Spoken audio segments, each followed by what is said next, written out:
The US Congress has approved one of the biggest stimulus plans in the country's history, worth almost $2 trillion.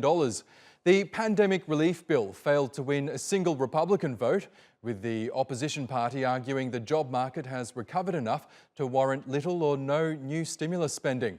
But that wasn't enough to stop the Democrats from delivering Joe Biden the first legislative victory of his presidency. Paolo Montecillo reports.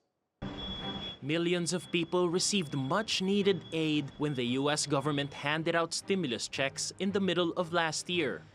But for many, the relief fell far short of their needs, given the scale of the pandemic.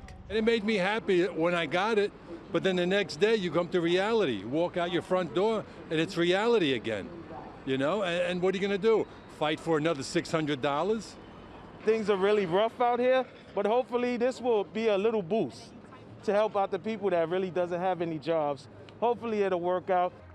Fortunately for many Americans, Congress has approved a fresh stimulus package worth $1.9 trillion.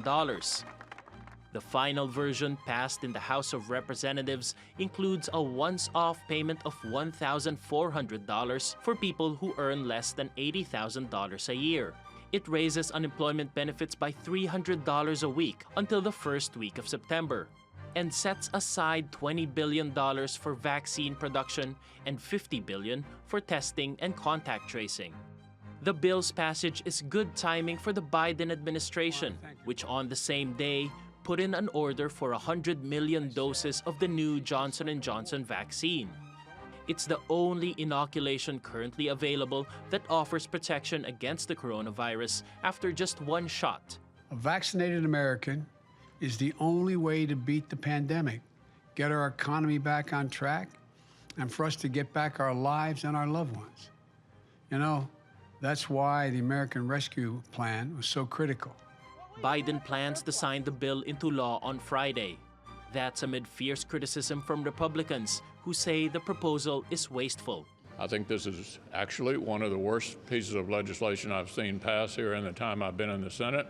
We're sitting at $28 trillion worth of debt. This will increase our debt by at least $2 trillion. We're probably in a fiscal year that we're going to run $2 trillion deficit, where interest rates have already ticked up quite a bit since November. The bill does, however, have the support of voters. A Pew Research poll suggests 70% of Americans are in favor of more stimulus to support their finances and the broader economy. Paolo Montecillo, TRT World. Well, for more, let's go to Christian Lawrence in New York. He's a senior cross-asset strategist at Rabobank.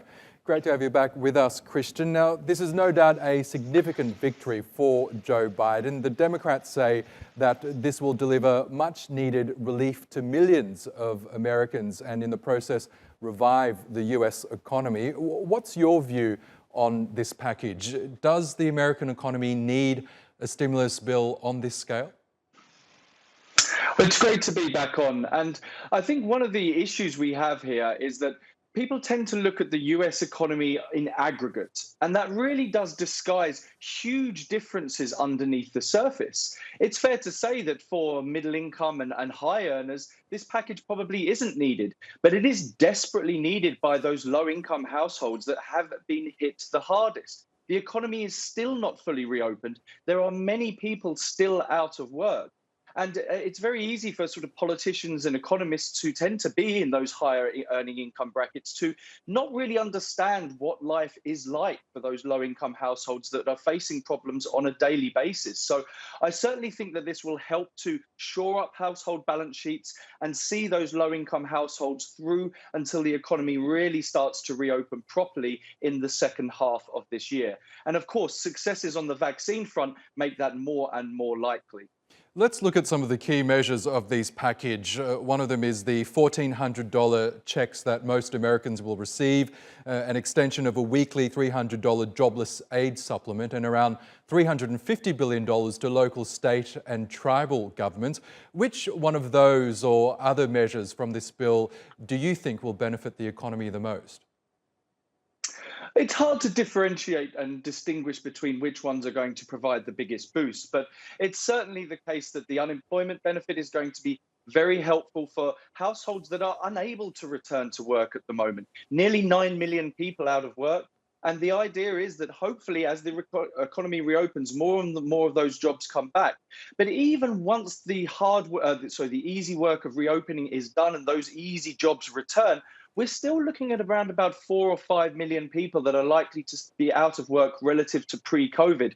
So those unemployment benefits will be absolutely crucial in helping those get through the coming months until we are in an environment where the economy returns back to its pre-COVID levels. Now, Republicans argue that this latest relief package is excessive, given the fact that the US economy is already in the process of recovering. You mentioned the vaccine rollout, which is gaining pace to the surprise of many, which will hopefully facilitate the continued reopening of the American economy. It's bear in mind reflecting the other stimulus measures that have been passed in the last 12 months. For example, $900 billion was approved by Congress in December on top of the $2.5 trillion that was passed in 2020. How much stimulus is too much? Well, that's a very difficult question to answer because what does too much entail? The concerns that we're hearing on the inflation front, which is one of the very strong arguments being made against the bill, that we're seeing too much debt and that inflation is going to pick up as a result, I don't buy that argument at all. Yes, we are going to see inflation rise this year, largely driven by the supply side, the cost push side, because of higher commodity prices. Also, the mathematical impact of the fact that we had prices fall so much last year. But in terms of inflation that is long lasting and dangerous, well, for that, you need very strong wage growth. And we didn't have very strong wage growth before COVID came along. And when so many more people are likely to be out of work relative to before COVID, the idea that we're going to get excessive wage growth going forward, I think is fanciful. So I'm certainly a believer that the inflationary pressures that we're seeing at the moment are likely to prove temporary. And thus, another round of stimulus right now, I don't think poses any dangers to the economy and provides a crucial lifeline for those lower income households. If we fast forward a year, the picture's probably likely to be very different, but the 2020 relief has already run out. And of course, the relief that we saw passed back in December, that is starting to fade as well. So I do think this is critical for the economy as we head into the second half of the year. Okay, Christian Lawrence, we'll have to leave it there, but thank you for joining us as always. Appreciate it.